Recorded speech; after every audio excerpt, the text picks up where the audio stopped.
సింహరాశి వారికి 6, 7, 8 తేదీల్లో జరగబోయేది తెలిస్తే ఖచ్చితంగా ఆశ్చర్యపోతారు. ముఖ్యంగా ఈ వ్యక్తి కారణంగా ఏంటంటే గనకనండి మీకు జరిగేది ఇదే అనమాట. కాబట్టి మీరు వీడియోని పూర్తిగా చూస్తేనే చక్కగా అర్థమవుతుంది. అలానే కాకుండా ఏంటంటే వీడియో చూసిన తర్వాత ఒక లైక్ చేయండి. కొత్తగా చూస్తున్నట్టయితే సబ్స్క్రైబ్ చేసుకోండి. సింహరాశి వారి గురించి మనందరికీ తెలిసిందే కదా, చాలా మంచి వ్యక్తులండి. నిజానికి చెప్పాలంటే గనక చాలా పెద్ద మనసు ఉంటుందని చెప్పొచ్చు. అంటే వీళ్ళు ఏంటంటే గనక జాలిగుణం ఎక్కువగా ఉంటుందన్నమాట. ప్రతి ఒక్కరికి కూడా ఏంటంటే గనక హెల్ప్ చేస్తారు. నా అనుకున్న వాళ్ళ కోసం వీళ్ళు ఎలాంటి స్టాండ్ అయినా సరే తీసుకుంటారండి. ఏంటంటే ధైర్యంగా, అంటే వాళ్లకు ధైర్యం చెప్పటం కానీ, వాళ్ళని ఏంటంటే గనక చక్కగా ఏంటంటే గనక ఎంకరేజ్ చేయటం కానీ, వాళ్లకు సపోర్ట్గా ఉండటం కానీ చేస్తూ ఉంటారు. సింహరాశి వారు మంచి గుణగణాలను కలిగి ఉంటారు. ధైర్యం ఎక్కువగా ఉంటుందన్నమాట. ఏదైనా సరే పట్టుదలతో చేస్తారు. చాలా వరకు కూడా ఏంటంటే గనక వీళ్ళల్లో ఉండే అంటే గుణాలు మనం గమనించుకుంటే రిచ్నెస్ అనేది ఉంటుందన్నమాట. ఎక్కువగా ఏంటంటే కనుక రిచ్గా ఉండాలని కోరుకుంటూ ఉంటారు. అది పుట్టుకతోనే ఉంటుందన్నమాట ఈ అలవాటు. కాబట్టి ఏంటంటే కొంచెం రిచ్గా కనిపిస్తారండి.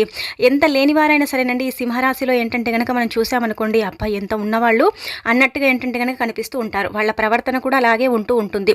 సింహరాశిలో ఏంటంటే కనుక ముఖ్యంగా మనం గమనించుకుంటే మంచి గుణగణాలు ఉంటాయండి. చాలా మంచి వ్యక్తులండి. అందరిని కలుపుకొని పోతూ ఉంటారు. అందమైన మనసు ఉంటుంది. అందరితో ప్రేమగా మాట్లాడుతూ ఉంటారు. అలానే కాకుండా ఏంటంటే కనుక అందరినీ దగ్గరికి తీసుకునే గుణం అనేది ఉంటుందన్నమాట. చాలా మంచి మనస్తత్వాన్ని కలిగి ఉంటారనమాట. ఎవరైనా సరేనండి వీరి ముందు బాధపడుతున్నట్టయితే ఏంటంటే కనుక వాళ్ళను ఖచ్చితంగా ఏంటంటే కనుక వీళ్ళు అంటే బాధపడుతుంటే నా బాధే అన్నట్టుగా షేర్ చేసుకుంటారు. వాళ్ళని ఓదారుస్తారనమాట. చక్కగా ధైర్యం కూడా చెప్తూ ఉంటారనమాట అండి. అంటే ఒకరిని కించపరచడం కానీ, ఒకరిని అవమానించడం కానీ, ఒకరిని ఏంటంటే కనుక ఎగతాళి చేసి మాట్లాడటం కానీ ఇలాంటివి అయితే వీళ్ళు చేయరండి. ఎంతసేపు ఉన్నా కానీ అందరూ బాగుండాలి, అందరిలో మనం ఉండాలని అనుకునే రకం కానీ, మనమే బాగుపడాలి, మనమే బ్రతకాలనుకునే రకం అయితే కాదండి. సింహరాశి వారు ఏంటంటే కనుక మంచి మనస్తత్వాన్ని కలిగి ఉంటారు. చాలా మంచి వ్యక్తులు అనమాట. ఇక అలానే కాకుండా సింహరాశి వారికి ప్రత్యేకంగా మనం గమనించుకుంటే ఇక్కడ ఏంటంటే గనక సింహరాశి వారికి అండి ఈ 3 రోజులు కూడా ఏంటంటే గనక దైవానుగ్రహం కలగబోతుంది. మీ యొక్క లైఫ్లోకి ఏంటంటే గనక ఒక వ్యక్తి ఎంటర్ అవ్వబోతున్నాడు. ఒక వ్యక్తి కారణంగా కూడా మీకు ఇది జరగబోతుందన్నమాట. కాబట్టి ఏంటంటే కనుక గుర్తుపెట్టుకోండి, ఎవరిని కూడా గుడ్డిగా నమ్మకండి. అందరూ ఏంటంటే కనుక నా వాళ్లే అనుకుంటారు. ఆ నా వాళ్లలో చాలామంది మీ చుట్టూదా శత్రువులు ఉన్నారండి. మీతో అవసరం ఉన్నప్పుడు ఒకలాగా, అవసరం లేనప్పుడు ఒకలాగా మాట్లాడుతూ ఉంటారు. కాబట్టి ఎవరిని ఎంతలో పెట్టాలో అంతలే పెట్టండి. ఎక్కువగా ఏంటంటే కనుక వాళ్ళని ఇది చేయకండి. ఆ తర్వాత చాలా ప్రాబ్లమ్స్ని మీరు ఫేస్ చేయాల్సిన సిచ్యువేషన్ అనేది వస్తుందన్నమాట. ఎందుకంటే ఇప్పటికే చాలా మందితో మీరు ఏంటంటే కనుక మోసపోయారండి. నమ్మిచ్చి మోసం చేసిన వారు చాలా మందే ఉన్నారు. మనం లెక్క పెట్టలేనంత మంది ఉన్నారనమాట ఈ సింహరాశిని మోసం చేసిన వారు. అంటే ముందు మాట్లాడేటప్పుడు చక్కగా తీయగా మాట్లాడతారు. ఆ తర్వాత ఏంటంటే కనుక చేదైపోతారనమాట. అంటే వీళ్ళు బాగానే ఉంటారు. సింహరాశి వాళ్ళు ఏంటంటే కనుక మంచి గుణగణాలనే కలిగి ఉంటారు. కాకపోతే కొంతమంది ఏంటంటే కనుక వాళ్ళు అంటే వంకర బుద్ధి చూపిస్తూ ఉంటారండి. చాలా వరకు కూడా వీళ్ళని ఏంటంటే కనుక ఇబ్బంది పెట్టడం, వీళ్ళ నుంచి ధనం తీసుకొని ఇవ్వకపోవటం, అలానే కాకుండా ఏంటంటే కనుక వీళ్ళు చెప్పిన మాటలు తీసుకెళ్ళి ఇంకొకరికి చెప్పటం, గొడవలు పెట్టడం, అలానే కాకుండా ఏంటంటే కనుక వీళ్ళని కొంచెం అంటే కించపరిచేలాగా మాట్లాడటం, నలుగురిలో ఏంటంటే కనుక అగౌరవంగా చూడటం, ఇలాంటివి చేస్తూ ఉంటారండి. వీళ్ళ స్నేహితులు కావచ్చు, వీళ్ళ బంధువర్గంలో కూడా ఏంటంటే కనుక వీళ్ళు బ్రతకటం, వీళ్ళు ఎదగటం కొంతమందికి అస్సలు కూడా నచ్చదనమాట. అసలు ఇష్టపడరనమాట. వీళ్ళు బాగుపడితే చూసి ఓర్వలేని వారు చాలా మంది ఉన్నారండి. నిజానికి చెప్పాలంటే గనక నరదిష్టి కూడా ఈ సింహరాశి వారికి ఎక్కువగా ఉంటుందండి. నరదిష్టి వల్ల కూడా వీళ్ళు చాలా సఫర్ అయిపోతూ ఉంటారనమాట. కాబట్టి మీరు గుర్తుపెట్టుకోండి, ఎవరితో ఎంతలు ఉండాలో అంతలే ఉండండి. ఏంటంటే కనుక అంటారు కదా, ఒక లిమిట్ ఉండాలి, లిమిట్ క్రాస్ అవ్వకూడదని. అలా మీరు ఏంటంటే కనుక ఒక బౌండరీని ఏర్పాటు చేసుకొని ఆ విధంగా ఉండండి. ఎందుకంటే మీరు ఎంత మంచిగా ఉంటారో మీ మంచితనాన్ని ఆసరగా తీసుకొని దాన్ని చెడుతరంగా వాళ్ళు మర్చుకుంటారనమాట. ఇక ఆ తర్వాత ఈ 3 రోజులు కూడా అండి నిజానికి చెప్పాలంటే చాలా బాగుందండి. అంటే కొంచెం ఏంటంటే కనుక ఏదో తెలియని హ్యాపీనెస్ అండి. అంటే మీకు ఇక్కడ గమనించుకుంటే కొంచెం కాలంగా ఏంటంటే కనుక చెప్పాలంటే అస్సలు కూడా మీకు కలిసి రావట్లేదు. ఏ పని చేసినా కానీ పెద్దగా లాభాలు లేవండి. ఏం చేయాలో అర్థం కావట్లేదు. ఎందుకు మా తలరాత ఇలా అయిపోయింది, మేము ఏం చేయాలి, మాకు భగవంతుడి అనుగ్రహం కూడా లేదు, ఎంత చేసుకున్నా కానీ మాకు కలిసి రావటం లేదు, ఎప్పుడు కష్టాలు నష్టాలు బాధలు ఇవే ఉన్నాయండి మా లైఫ్లో. మేమెంత ఇది చేసినా కానీ మేమైతే ఎదగలేకపోతున్నాం మండి, లైఫ్లో ముందుకు వెళ్ళలేకపోతున్నామని చాలా అంటే బాధపడిపోతున్నారు, ఇబ్బంది పడిపోతున్నారు, ఎవరితో పంచుకోలేకుండా ఉన్నారు కదా. కానీ ఇప్పుడు అలా కాదండి. ఇక్కడ ఈ 3 రోజులు మనం గమనించుకుంటే ముఖ్యంగా చెప్పాలంటే కనుక విపరీతంగా అండి మీకు దైవానుగ్రహం కలగబోతుంది. ఈ యొక్క సింహరాశి వారు ఏంటంటే కనుక దేనినైనా సరేనండి గుడ్డిగా నమ్మేస్తూ ఉంటారు. దైవభక్తి కూడా ఎక్కువగానే ఉంటుంది. అలానే ఏంటంటే ముఖ్యంగా మనం గమనించుకుంటే మీకు వెంకటేశ్వర స్వామి అనుగ్రహం కలగబోతుంది. సకల శుభాలు చేకూరబోతున్నాయి. అద్భుతమైన ఫలితాలు రాబోతున్నాయి. మీ జీవితం అంటే అద్భుతంగా మారబోతుందన్నమాట. డబ్బుకు లోటు ఉండదు. అనేక రకాలుగా కూడా మీకు బాగా కలిసి వస్తుంది. మనకేంటంటే కనుక ఈ 3 రోజులు ప్రశాంతమైన వాతావరణం, చక్కటి అంటే ఎంజాయ్మెంట్, అలానే కాకుండా ఏంటంటే కనుక ఈ 3 రోజులు కూడా కొంచెం హ్యాపీగా ఉండటం, ఇదంతా కూడా ఏంటంటే కనుక మీకు కనిపిస్తుంది అనమాట. తెలిసిపోతుంది, అర్థమైపోతుంది. ఈ 3 రోజులు కూడా ఏంటంటే కనుక కనుక కొంచెం ప్రశాంతమైన వాతావరణం అండి. మరీ ఏంటంటే కనుక బిజీగా గజిబిజిగా కాకుండా ఒక లిమిట్గా ఏంటంటే కనుక ఉండే అవకాశం అయితే ఇక్కడ కనిపిస్తుంది. ఎందుకంటే గ్రహాల బలం అనేది చాలా చక్కగా ఉందన్నమాట. అలానే కాకుండా ఏంటంటే కనుక మీకు సూర్య అనుగ్రహం కూడా కలగబోతుంది. అద్భుతమైన ఫలితాలు రాబోతున్నాయి. మీ జీవితం మారబోతుంది. గురువు యొక్క అనుగ్రహం కూడా ఉంటుంది కాబట్టి కొన్ని సమస్యల నుంచి మీరు బయటపడతారు. గురుబలం బాగా పెరుగుతుందండి. ఇక మీకు తిరుగుండదని చెప్పొచ్చు. మీరు పట్టిందల్లా బంగారం లాగా మారబోతుంది. అనేక రకాల సమస్యల నుంచి, కష్టాల నుంచి మీరు బయటపడే అవకాశం అయితే ఇక్కడ క్లుప్తంగా కనిపిస్తుందన్నమాట. సింహరాశి వారండి నిజానికి చెప్పాలంటే కనుక మంచి మనస్తత్వాన్ని కలిగి ఉంటారని చెప్పాం కదా. వీళ్ళేంటంటే కుటుంబం కోసం చాలా కోల్పోతారండి. కుటుంబానికి చాలా ఇంపార్టెంట్ ఇస్తారండి. కుటుంబాన్ని చక్కగా చూసుకోవాలి. అలానే కాకుండా అమ్మ నాన్నకు మంచి పేరుని తీసుకురావాలనుకుంటూ ఉంటారు. ఈ సింహరాశిలో ఉండే వాళ్ళు ఏంటంటే కనుక భార్యాభర్తలు ఎవరైనా కావచ్చు అండి, భర్త కావచ్చు, భార్య కావచ్చు. చక్కగా ఏంటంటే కనుక నా ఇంటిని నేను అంటే ఒక అద్దంలాగా చూసుకోవాలనుకుంటూ ఉంటారనమాట. అంటే ఇక్కడ ఏంటంటే కనుక చాలా చక్కగా చూసుకుంటారు. ఫ్యామిలీ కోసం ఏంటంటే కనుక ఎంత కష్టపడతారంటే అంత కష్టపడతారండి. రేయి పగలనకుండా ఏంటంటే కనుక కష్టపడతారు. ఒక స్థాయిలో ఉండాలని కోరుకుంటూ ఉంటారు. కానీ కొన్నిసార్లు ఏంటంటే వీళ్ళకు కాలం కలిసి రాక, సరిగ్గా గ్రహాలు అనుకూలించక కొంచెం ఇబ్బందికరంగా ఉన్నప్పటికీ కూడా పర్వాలేదు నెట్టుకొస్తూ ఉంటారనమాట. పనుల్లో మాత్రం చాలా వరకు కూడా అండి వీళ్ళు ఏంటంటే కనుక ముందుంటారండి. ఏ పని చేసినా కానీ ఆచితూచి అడుగులు ముందుకు వేస్తారు. ఏ పని చేసినా ఏంటంటే కనుక దాన్ని లోతుగా పరిశీలిస్తారు. ఒక పనిని మొదలు పెడితే ఆ పని అంతా కూడా కంప్లీట్ అయిపోయేంత వరకు దాని వెనకే ఉండి కష్టపడుతూ ఉంటారనమాట. అలాంటి మంచి మనస్తత్వాన్ని కలిగి ఉంటారు. సింహరాశి, సింహం అంటే మనము ఎలా అండి అడవికి ఎలాగైతే రాజుగా ఉంటుందో సింహం, వీళ్ళ కుటుంబంలో అలా రాజుగా బ్రతుకుతూ ఉంటారని చెప్పొచ్చు. సింహరాశి వారికి నిజం చెప్పాలంటే నెగిటివిటీ ఎక్కువగా ఉంటుందండి. వీళ్ళు ఏది చేసినా కానీ కొంతమంది దాన్ని భూతద్దంలో పెట్టి చూసేవాళ్ళు వీళ్ళ చుట్టుపక్కలే ఉన్నారనమాట. వీళ్ళంటే గిట్టని వారు కూడా ఏంటంటే కనుక చాలా మంది ఉన్నారు. ముందు ఒక మాట వెనక ఒక మాట మాట్లాడతారు. లేనిపోని వీరి మీద సృష్టిస్తూ ఉంటారు. అలానే కాకుండా వీరిని ఇబ్బంది పెట్టాలి, వీరిని బాధ పెట్టాలని కొంతమంది కాన్సెప్ట్ ఉంటూ ఉంటారని చెప్పొచ్చు. కానీ కొంతమంది ఏంటంటే కనుక చాలా మంచి వాళ్ళని కొంచెం రెస్పెక్ట్ ఇవ్వటం కానీ, లేకపోతే ఏంటంటే కనుక మర్యాద ఇవ్వటం కానీ ఇలాంటివి చేస్తుంటారు. సింహరాశి వారు ఎక్కడున్న రాజులాగా బ్రతికేస్తారండి. నిజం చెప్పాలంటే కనుక ఒక 10 మందిలో ఉన్న వీళ్ళు సింహరాశి వారని ఏంటంటే కనుక వీళ్ళకు గౌరవం వేరే ఉంటుందన్నమాట. అసలు అలాంటి అంటే గుణాన్ని కలిగి ఉంటారనమాట. ఇంకా అలానే కాకుండా ఏంటంటే కనుక ఈ సింహరాశి వారి మనసు ఎలా అంటే కనుక అద్దం లాంటిదండి. ఒక్కసారి పగిలితే ఏంటంటే కనుక అతుక్కోవడం కష్టం అనమాట. ఎవరైనా సరే గుడ్డిగా నమ్మితే ఆ వ్యక్తిని ఏంటంటే కనుక వీళ్ళకు అంటే లేకపోయినా సరే వాళ్ళకి హెల్ప్ చేస్తారు. అదే ఆ వ్యక్తి మోసం చేస్తే అసలు వెనక్కి మళ్ళీ కూడా చూడరండి. అలాంటి తత్వాన్ని కలిగి ఉంటారనమాట. ఇక్కడ మనం గమనించుకుంటే ఫ్యామిలీ పరంగా బాగుంటుంది, భార్యాభర్తల పరంగా బాగుంటుంది, విడిపోయిన వారు కలిసే అవకాశం ఉంటుంది. కొంచెం ఏంటంటే కనుక కోపాన్ని కంట్రోల్ చేసుకోండి. కోపం వల్ల ఏంటంటే మీరు చాలా కోల్పోతున్నారు. నిజానికి చెప్పాలంటే కోపం ఆటోమేటిక్గా వస్తుందన్నమాట. ఎందుకు కోపం వస్తుందో అర్థం కావట్లేదు. కానీ ప్రతి చిన్నదానికి కూడా కయ్యు బుయ్యు అంటూ ఉన్నారండి. కొంచెం ఏంటంటే గట్టిగా అరిచి మాట్లాడతారండి. అంటే మీరు అలా మాట్లాడరు, కాకపోతే మీ మాట విధానాన్ని బట్టి కొంతమంది ఏంటంటే కనుక మీరు మాట్లాడే పద్ధతిని ఇష్టపడరనమాట. కాబట్టి కొంతమంది మీ నుంచి దూరం అయ్యే అవకాశం కూడా కనిపిస్తుంది. కాబట్టి కొంచెం కోపాన్ని తగ్గించుకోండి. అలానే కాకుండా ఏంటంటే కనుక కొన్ని సమస్యలు పోతాయండి. ఫైనాన్షియల్గా బాగుంటుంది, ఆర్థికంగా బాగుంటుంది, అన్ని విధాలుగా కూడా మీకు బాగా కలిసి వస్తుందన్నమాట. ఇంట్లో సంపదలు పెరిగే అవకాశం ఉంటుంది. వ్యాపారంలో కూడా మంచి అభివృద్ధి ఉంటుంది. చక్కగా కాలం మీకు అనుకూలిస్తుంది. అన్ని పనుల్లో కూడా మీకు ఏంటంటే కనుక విజయం కలిగే అవకాశం అయితే ఇక్కడ క్లుప్తంగా కనిపిస్తుంది అనమాట. ప్రతిదీ కూడా మీకు అనుకూలించడం, సిద్ధించడం, మీరు అనుకూలంగా మార్చుకోవటం ఇదంతా కూడా ఈ 3 రోజుల్లో జరుగుతుందన్నమాట. కొంచెం ఏంటంటే కనుక విశ్రాంతి కూడా తీసుకోండి. సమయానికి ఆహారం తీసుకోండి. కంటి నిండా నిద్రపోండి. అలానే కాకుండా ఏంటంటే కనుక కొంచెం ఆలోచనను తగ్గించుకోండి. లేకపోతే ఏంటంటే కనుక లెఫ్ట్ హ్యాండ్ లాగటం కానీ, అంటే ఎడమ చెయ్యి బాగా లాగటం కానీ, లేకపోతే మీకు అంటే కొంచెం బాడీ పెయిన్స్ రావటం కానీ ఇలాంటివి జరిగే అవకాశాలు అయితే కనిపిస్తున్నాయి.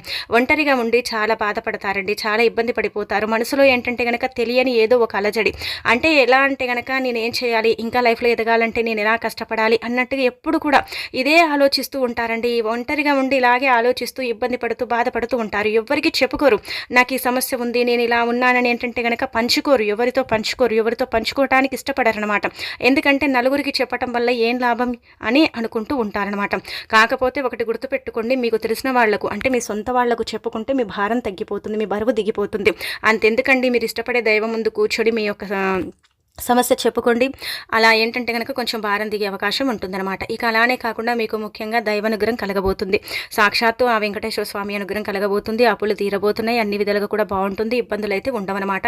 అందుకే మీరేం చేయండి అంటే గనక రేపు శనివారం వస్తుంది కదండీ 6వ తేదీ. అయితే 6వ తేదీ శనివారం వస్తుంది కాబట్టి ఉదయాన్నే లేచి శుచిగా స్నాన కార్యక్రమాలు చేసుకోండి. ఇక అనంతరం ఏంటంటే గనక ముఖ్యంగా చెప్పాలంటే వీలుంటే పిండి దీపం చేసుకోండి ఇంట్లో. కుదరకపోతే నార్మల్‌గా దీపం పెట్టండి. పెట్టిన తర్వాత ఏంటంటే గనక ఒక యాలక్కాయని తీసుకోండి. యాలకులు ధనాన్ని ఆకర్షించేంత శక్తి యాలక్కాయకు ఉంటుందన్నమాట. ఈ సింహరాశి వారికి ఇప్పుడు చెప్పే ఈ దీపం 100 and 200% పనిచేస్తుందండి. కావాలంటే మీరు పెట్టి చూసుకోండి, మీకు తెలిసిపోతుంది. అలానే కాకుండా ఏంటంటే కనుక ఇలా ఈ విధంగా దీపం పెట్టడం వల్ల ఎంత మంచి ఫలితం వస్తుందంటే అంత మంచి ఫలితం వస్తుంది, అంత చక్కగా ఉండబోతుందన్నమాట. ఒకటి ఏంటంటే కనుక గుర్తుపెట్టుకోండి, మీరేంటంటే తులసి దళాలను సమర్పించండి. వెంకటేశ్వర స్వామికి పుష్పాలతో తులసి దళాలతో అలంకరించి స్నానం చేయండి. స్నానం చేసేటప్పుడు ఏంటంటే కనుక మీరు ముఖ్యంగా నీళ్ళల్లో కొంచెమంత పసుపు వేసుకోండి, కొద్దిగంత చిటికెడు ఇలా వేసామా లేదన్నట్టుగా వేసేసుకోండి.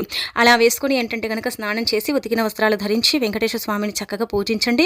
అలానే కాకుండా దీపం వెలిగించి ఒక యాలక్కాయని తీసుకొని చేతిలో పట్టుకొని, స్వామి నువ్వే నా తండ్రివి, నువ్వే నా అంటే ఒక బంధానివి అన్నట్టుగా మీరు ఏంటంటే కనుక సంకల్పం చెప్పుకోండి. భగవంతుడు ఎప్పుడు కూడా మన కష్టాన్ని తీరుస్తాడు. మనం భగవంతుడిని ఏంటంటే కనుక మనసు విప్పి ఏది అడిగినా మన కష్టం చెప్పుకున్నా ఖచ్చితంగా తీరుతుంది. కాబట్టి భగవంతుడికి సంకల్పం చెప్పుకోండి. ఇంకా అలానే కాకుండా ఇలా సంకల్పం చెప్పుకొని మీరేంటంటే కనుక చక్కగా యాలక్కాయని దీపంలో వేసి వెలిగించండి. అంటే వెలుగుతున్న దీపంలోనే యాలక్కాయని వేసేయండి, సరిపోతుంది. అలా వేసేసి నమస్కారం చేసుకోండి. ఇంకా మీ సుడి తిరుగుతుందండి, ఖచ్చితంగా మార్పు ఉంటుంది. ఆర్థికంగా ఫైనాన్షియల్గా బాగా కలిసి వస్తుంది, డబ్బు పరంగా కూడా బాగా కలిసి వస్తుంది. ఎక్కడ కూడా ఇబ్బందులు అయితే ఉండవన్నమాట. మీరే ఏంటంటే షాక్ అయిపోతారని చెప్పొచ్చు. అంత పర్ఫెక్ట్గా పనిచేసే పరిహారం అండి, అంత చక్కగా ఉపయోగపడే దీపం అన్నమాట. ఇక ఆ తర్వాత ఏంటంటే కనుక ముఖ్యంగా ఈ రోజు అండి మీరు గుర్తుపెట్టుకోండి, శని బాధలతో సఫర్ అయిపోతున్నాం, శని మమ్మల్ని పట్టి పీడిస్తుంది, ఏ పని అనుకుంటే ఆ పని జరగదండి, అది పెండింగ్లో పడిపోతూ ఉంటుందండి, ఎందుకు ఇలా జరుగుతుందో మాకు తెలియదండి అనుకుంటారు కదా. అలాంటి వాళ్ళు ఏంటంటే కనుక కొద్దిగా నల్ల నువ్వులు తీసుకోండి, కొంచెం అంత తెల్లన్నం తీసుకొని అందులో నల్ల నువ్వులు పోసేసి ముద్దలాగా చేసేసి అన్నం ఏంటంటే కనుక కాకికి పెట్టేయండి. మీరు అనుకున్నదంతా కూడా జరగాలి, శని బాధల నుంచి మాకు విముక్తి కలగాలని అనుకొని ఇంకా అది ఏంటంటే కాకికి పెట్టేయండి, సరిపోతుంది. అలా కూడా మంచి ఫలితాలు ఉంటాయన్నమాట. ఇక ఈ విధంగా ఏంటంటే కనుక ఇలా ఆచరించుకోండి. శనివారం నల్లటి వస్త్రాలు ధరించకండి. నార్మల్గానే ఏంటంటే కనుక ముఖ్యమైన పనుల కోసం బయటికి వెళ్ళేటప్పుడు, ఏదైనా మంచి పని కోసం మీరు బయటికి వెళ్ళేటప్పుడు, ఇంటర్వ్యూకి వెళ్ళేటప్పుడు, ఉద్యోగం కోసం వెళ్ళేటప్పుడు, ఎవరితోనైనా సరే ఇలా సంభాషణ జరపడానికి వెళ్ళినప్పుడు ఏంటంటే కనుక నల్లటి వస్త్రాలను అయితే ధరించకండి. నలుపు ఎప్పుడు కూడా మీకు అచ్చు రాదండి, కాబట్టి నల్లటి వస్త్రాలను అయితే ధరించకండి. ఇక అనంతరం ఇంట్లో నుంచి బయటికి వెళ్ళేటప్పుడు ఓం నమో అనుకుంటూ వెళ్ళండి, సరిపోతుంది. ఇక ఆ తర్వాత ఏంటంటే కనుక లేకపోతే గణపతి నామాన్ని తలుచుకుంటూ కూడా ఇంట్లో నుంచి బయటికి వెళ్ళవచ్చు. ఇక ఈ రోజు మనం గమనించుకుంటే విద్యార్థులకు కూడా బాగానే ఉంటుంది, అన్ని విధాలుగా కూడా బాగానే కలిసి వస్తుంది, ఎక్కడ కూడా ఇబ్బందులు అయితే కనిపించడం లేదు. విద్యార్థులకు ఏంటంటే కనుక ఎదుగుదల చక్కగా ఉండబోతుంది. వృత్తి ఉద్యోగం చేసే వాళ్లకు, వ్యాపారస్తులకు కూడా బాగా కలిసి వస్తుంది. ఇబ్బందులు అయితే పెద్దగా లేవు, వ్యాపారం అంత లాభాలు ఉండదు, అలా అని ఏంటంటే కనుక అంత నష్టాలు అయితే ఉండవన్నమాట. మధ్య రకంగా ఉంటుంది, మధ్య రకంగా ఫలితాలు అయితే రాబోతున్నాయి. ఈ 3 రోజులైతే ఏంటంటే కనుక కొంచెం భారం బరువు దిగిపోయినట్టు హ్యాపీనెస్ అనేది ఉంటుంది, చాలా చక్కగా ఉంటుంది, అందరితో కలిసిమెలిసి ఉంటారు, హ్యాపీగా ఉంటారు. ఎప్పుడు కూడా ఏంటంటే కనుక ఎంజాయ్మెంట్ని కోరుకుంటూ ఉంటారు, ఎంజాయ్గా ఉండాలి, చక్కగా ఉండాలి అనుకుంటూ ఉంటారు. ఎవరికి ఇచ్చే విలువ వాళ్ళకి ఇస్తారండి సింహరాశి వారు. ఒకరిని ఎక్కువ ఒకరిని తక్కువ చేసి మాట్లాడారనమాట. ఎవరికి ఎంత విలువ ఇవ్వాలో అంత విలువ ఇస్తూ ఉంటారనమాట. ఇక అలానే కాకుండా ఈ సింహరాశి వారు ఏంటంటే కనుక మీకు 3 కోరికలు తీరుతాయండి. ఒకటి ఏంటంటే కనుక గట్టిగా మీరు ఉద్యోగం కోసం ప్రయత్నిస్తే ఉద్యోగం వస్తుందండి, తప్పనిసరిగా వస్తుంది ఉద్యోగం. గట్టిగా ప్రయత్నించండి, గట్టిగా ప్రయత్నిస్తే వచ్చే అవకాశాలు ఎక్కువగా కనిపిస్తున్నాయి. ఆ తర్వాత ఏంటంటే కనుక సంతానం కలుగుతుంది. సంతానం కోసం ఎదురు చూసే వారికి తప్పనిసరిగా సంతానం కలుగుతుంది. ఇంకా ఇంకొకటి ఏంటంటే బిజినెస్లో డెవలప్ చేసుకోవటం కానీ, బిజినెస్ని రాణించడం కానీ ఇలాంటివి జరిగే అవకాశాలు అయితే కనిపిస్తున్నాయి అనమాట. ఇలా ఈ 3 కోరికలు కూడా ఖచ్చితంగా తీరుతాయండి. ఇక అనంతరం వచ్చేసి ఏంటంటే ఈ 3 రోజులు కూడా బాగానే ఉంటుంది, ఇబ్బందులు లేవు, అన్ని విధాలుగా కూడా బాగా కలిసి వస్తుంది. కానీ చిన్న చిన్న సమస్యలు ఉన్నాయి, అనారోగ్య సమస్యలు కూడా వస్తాయి, కాబట్టి కొంచెం జాగ్రత్త పడండి. ఇంకా మిగతా అదంతా కూడా పర్ఫెక్ట్ అండి. ఇంకా ఇబ్బందుల నుంచి మీరు బయటపడే అవకాశం అయితే ఎక్కువగా కనిపిస్తుంది అనమాట. ఎక్కువగా ఏంటంటే కనుక జాలి చూయించకండి, ఎవరి మీద పడితే వాళ్ళ మీద జాలి చూయించకండి. ముఖ్యంగా ఇక్కడ గమనించుకుంటే ఏంటంటే కనుక జేలెటర్ అనే వ్యక్తితో మీరు జాగ్రత్తగా లేకపోతే భారీ మూల్యం చెల్లించక తప్పదనమాట. ఈ వ్యక్తి మిమ్మల్ని ఇబ్బంది పెట్టి మిమ్మల్ని మోసం చేస్తాడండి, లేనిపోనివి మీ మీద రుద్ది ఏంటంటే కనుక మిమ్మల్ని చాలా వరకు కూడా హింసిస్తాడండి. కాబట్టి ఏంటంటే కనుక ఈ వ్యక్తితో జాగ్రత్తగా ఉండండి. ఈ వ్యక్తి ఏంటంటే కనుక చెప్పాలంటే మీతో చాలా చక్కగా ఉంటాడండి, మీతో ఏంటంటే కనుక క్లోజ్గా మూవ్ అవుతూ ఉంటాడు. ఈ వ్యక్తి మిమ్మల్ని తప్పకుండా ఏంటంటే కనుక తీరని దెబ్బ కొడతాడండి. మీరు జాగ్రత్తగా ఉండకపోతే చాలా నష్టపోతారు. ధనపరంగా కావచ్చు, లేదంటే పర్సనల్ ఫ్యామిలీ పరంగా కావచ్చు, మీరు మోసపోయే అవకాశం ఉంటుంది. కాబట్టి జేలేటర్ అనే వ్యక్తి వ్యక్తితో ఎవరైతే ఈ సింహరాశి వారు అంటే ఫ్రెండ్షిప్ చేసినా లేదంటే మీకు తెలిసిన వాళ్ళల్లో ఉన్నా కొంచెం జాగ్రత్తగా ఉండండి. వీళ్ళతో ఏంటంటే కనుక ఎంత దూరం ఉంటే మీకు అంత మంచిదండి. నిజానికి చెప్పాలంటే వీళ్ళ వల్ల ఏంటంటే మోసపోతారండి. అది గమనించుకోండి, అది గుర్తుంచుకోండి. వీళ్ళని ఎంతలో పెట్టాలో అంతలో పెట్టండి. వీళ్ళ మాటలను నమ్మకండి. వీళ్ళు ఏంటంటే కనుక మాటలు అంటే మీకంటే ఎక్కువగా నేర్చుకొని మీ దగ్గరే మిమ్మల్ని ఇబ్బంది పెట్టాలని చూస్తున్నారు. ఈ వ్యక్తులతో కొంచెం జాగ్రత్తగా ఉండండి. ఈ వ్యక్తితో ఏంటంటే కనుక ఇబ్బందికరంగా ఉంటుంది. కొంచెం ఏంటంటే దుఃఖం మిగులుతుందండి మీకు. కాబట్టి జాగ్రత్తగా లేకపోతే మోసపోతారు. ఇక ఆ తర్వాత ఏంటంటే కనుక మనం చూసుకుంటే సింహరాశి వారికి నరదిష్టి విపరీతంగా ఉంటుందని చెప్పాం కదా. ఆ నరదిష్టి పోవాలంటే కనుక గుర్తుపెట్టుకొని ఆవుకి ఏంటంటే కనుక ఇది తినిపించండి. ఆవుకి ఇది తినిపిస్తే మంచి ఫలితాలు ఉంటాయి, నరదిష్టి పోతుంది. సింహరాశి వారు ప్రత్యేకించి ఏంటంటే కనుక శని ఆదివారాల్లో ఆవుకి ఇది తినిపించడం వల్ల ఏంటంటే కనుక నరదిష్టి నుంచి విముక్తి కలిగే అవకాశం అయితే కనిపిస్తుంది అనమాట. చాలామంది కూడా ఏంటంటే కనుక నరదిష్టి ఉంటే అనేక రకాల పరిహారాలు చేస్తారు. కాకపోతే మీరు సింహరాశి వారు అంటే ఏంటంటే కనుక ఆవు దగ్గరికి వెళ్ళండి. మీకు గోశాల ఉంటే గోశాల దగ్గరికి, లేదంటే మనకు ఇళ్లల్లో ఆవులు వస్తూ ఉంటాయి కదండి ఇంటి ముందుకు. ఆవులు వచ్చినప్పుడు ఏం చేయండి అంటే కనుక తోటకూర కానీ, లేదంటే కనుక చెప్పాలంటే కనుక ముఖ్యంగా అండి మీరు వంకాయలు ఉంటాయి కదా, వంకాయలను కానీ తీసుకోండి. ఈ రెండిట్లలో సింహరాశి వారికి ఈ రెండు చక్కగా అనుకూలిస్తాయి. కాబట్టి ఇలా మీకుండే నరదిష్టి పోవాలి, మీకు మంచి జరగాలి, కాలం అనుకూలించాలి, బాగా కలిసి రావాలి, ఇబ్బంది ఉండకూడదు, అనుకున్నట్టుగా అనుకున్న పనులన్నీ కూడా పూర్తయిపోవాలి అనుకున్నట్టుగా ఏంటంటే కనుక సంకల్పం చెప్పుకొని ఆవుకి ఏంటంటే కనుక ఇవి పెట్టండి. ఆవు నుదుటి భాగాన కుడి చేతితో అరిచేతితో తాకండి.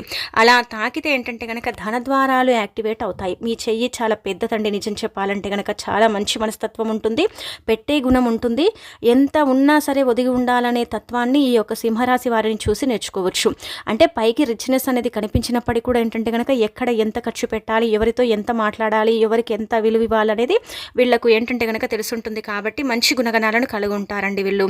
అందుకే ఏంటంటే కనుక అరిచేతితో కుడి చేతితో ముఖ్యంగా నుదుటి భాగాన తాకే వీలుంటే తాకండి, లేకుంటే ఏం లేదు. ఒకవేళ తాకితే మీకు చాలా మంచిదండి, మీకే తెలిసిపోతుంది, తాకిన తర్వాత మీకు అర్థమైపోతుంది అనమాట. ఇక ఇలా ఏంటంటే కనుక ఆవుకు పచ్చగడ్డి లేదా వంకాయలు లేదా మీరు తోటకూర తినిపించండి. తోటకూర తినిపించడం వల్ల ఏంటంటే కనుక నరదిష్టి పటాపంచలైపోతుంది, నరదిష్టి బారి నుంచి మీకు విముక్తి కలుగుతుంది. వంకాయలను తినిపించడం వల్ల ఏంటంటే కనుక సకాలంలో పనులు పూర్తవుతాయి, అనుకున్న పనులన్నీ కూడా జరిగే అవకాశం ఉంటుంది. పచ్చగడ్డిని తినిపించడం వల్ల ఏంటంటే కనుకనండి ఈ చిన్న చిన్న నష్టాలు కష్టాలు వస్తున్నాయి కదా, అంటే మోసపోతున్నారు కదా, వాటి బారి నుంచి మీరు బయటపడే అవకాశం ఉంటుందన్నమాట. ఇలా ఏంటంటే కనుక చక్కగా మీకు పనిచేసే పరిహారాలు కాబట్టి ఆచరించుకోండి. గుడ్డిగా ఎవరిని నమ్మకండి, ఎంత హెల్ప్ చేయాలో అంతే చేయండి. మరీ ఏంటంటే కనుక నా వాళ్ళు అనుకోకండి, నా వాళ్ళలో శత్రువులు ఉన్నారని గమనించుకోండి. ఈ 3 రోజులు కూడా మీకు బాగానే ఉంటుంది, తిరగనేది ఉండదు, గమనించుకుంటే సరిపోతుంది.